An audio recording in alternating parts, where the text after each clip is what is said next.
Hello, and welcome back. Today, I want to continue talking about the basic transistor amplifier configurations by looking at the common base amplifier. Now, in a sense, this is the opposite of the common collector amplifier. This configuration amplifies voltage, whereas current gain is more or less unity, and the input impedance is very low, whereas the output impedance is very high. However, the common base amplifier has a few tricks and special features up its sleeve. So if you're curious, then keep watching.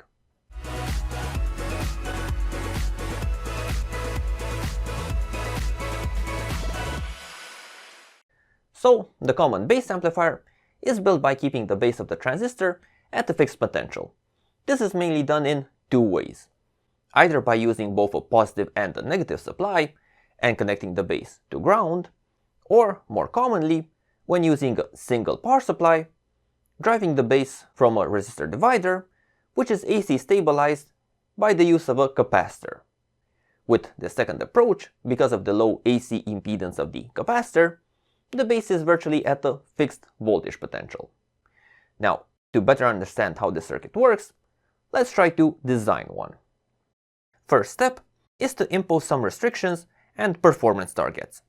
So I will be using a single 10-volt power supply and the BC547C transistor, like in the videos for previous amplifiers. And we will also need to impose the connecting circuitry. What are the impedances that we want to connect to? So to keep things simple, I will set a relatively low input impedance of 50 ohms and a relatively high output impedance of 5 kilo ohms, so as design targets. This means the general structure of the amplifier will be the one with the base being driven by a resistor divider stabilized by a capacitor. One of the nice features about the common base amplifier is that the input is isolated from the output. Input impedance is not impacted by output load, and vice versa. So the two circuits are more or less independent. Now, based on the basic calculation formula, using the output impedance, we can determine we need a collector resistance of 5 kilo ohms, but 4.7 will be used, since this is a standard value.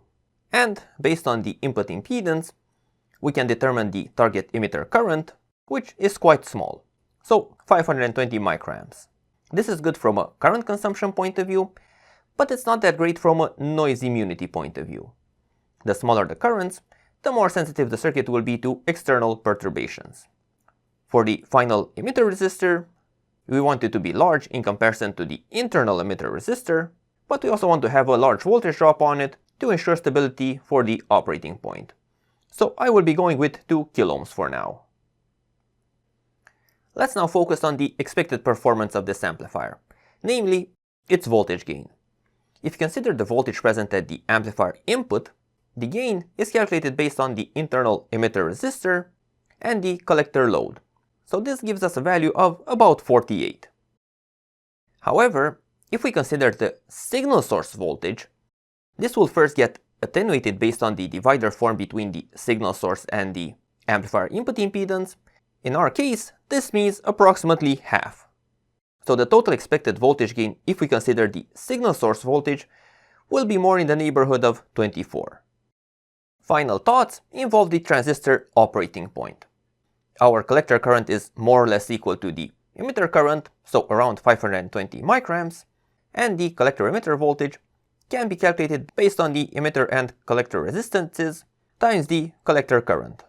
So this gives us a quite large value of 6.5 volts. However, this way we will never be close to saturating the transistor, so we should have a decently linear operation. Finally, you just need a base network and we're all good.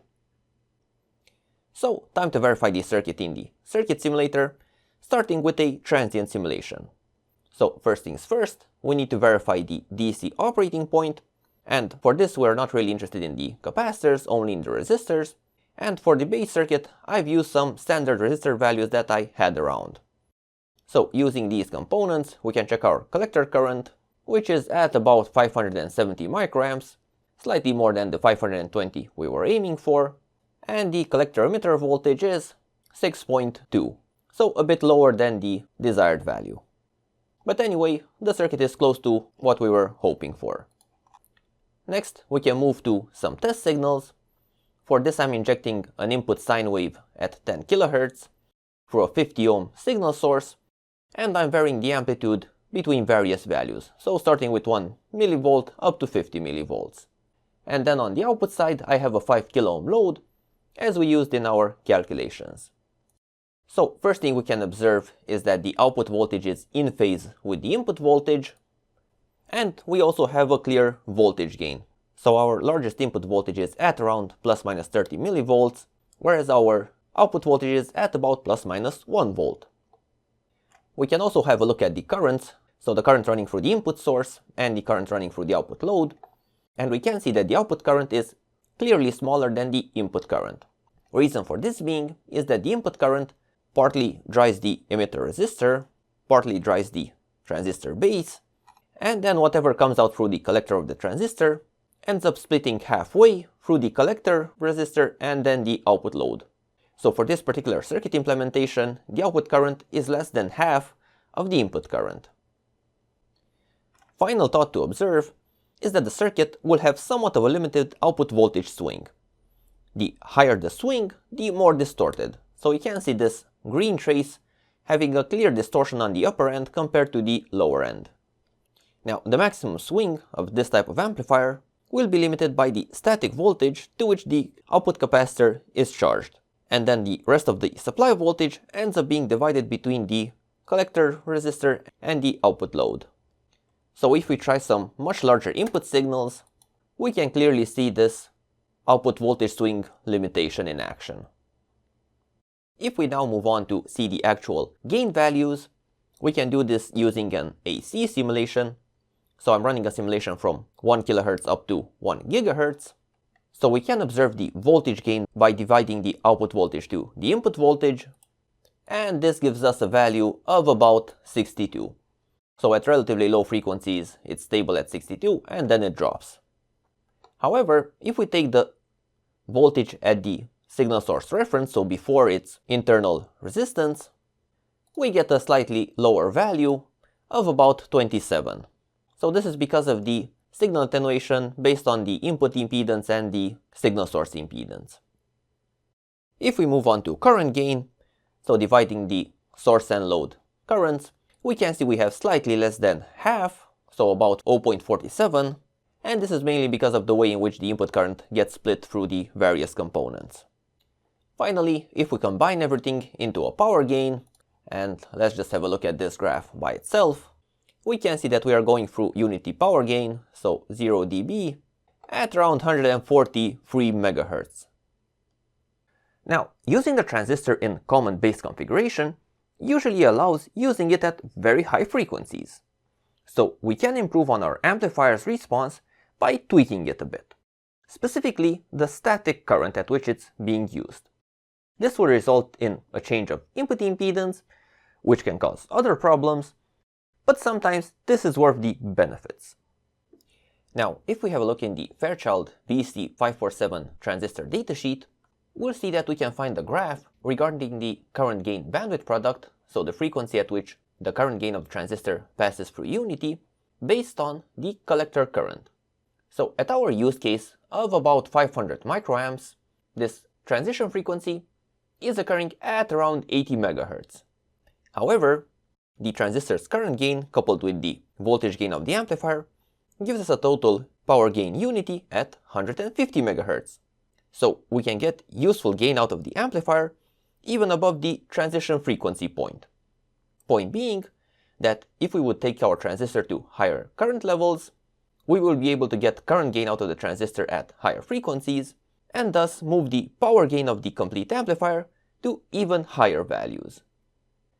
Now, just as a side example, I prepared these other two amplifiers where I'm using the same transistor and, well, same associated spice model, but I changed the resistors to increase the collector current to about 5 milliamps. By doing this, if we look at, first of all, this right side circuit, we can see that we moved our power gain unity point to about 580 MHz. And we can take this one step further with our left side implementation. So here the difference is that the collector resistor was replaced with a collector inductor. So this is a reactive element, it's lossless, so we shouldn't be wasting any power on this component. And well, everything else is the same. If we now compare the power gain of the two circuits, we can see that by adding in the inductor, we moved our power gain unity point to 725 MHz. So by fine-tuning the circuit and reducing the various losses, we can move the power gain of this type of amplifier to very high frequency levels. And finally, we can come back to our initially designed circuit and we can check the various network parameters. So we can do this by performing an AC simulation and using a .NET statement where we define the output load, R10, and the input signal source, V2. So if we run the simulation and we go into the Add Traces window, we can see that we have a few new traces appearing, including the input and output impedance. So if we have a look at these, we can see that our output impedance is around 4.6 kiloohms and our input impedance is around 38 ohms. So these are slightly smaller than the values we've gotten from the calculations, but that's because we were performing various simplifications with our numbers and formulas. Now another interesting thing to look at is the forward and reverse gain, characterized by the S12 and S21 parameters. So one key feature of the common base amplifier should be a high degree of isolation between output and input. And we can confirm this using these S parameters. So we can see our S21 parameter, the forward transmission, that we have quite a decent 15 dB gain, whereas the S21 parameter, the reverse transmission, is at minus 52 decibels. So we are getting quite a good isolation from the output side going towards the input. In the end, even though the common base amplifier is not all that common, it does pop up in various special applications. You will see it in high frequency applications like small signal antenna amplifiers, in low frequency applications where the input signal is a very low impedance, like moving coil microphones, but also in other things like oscillators.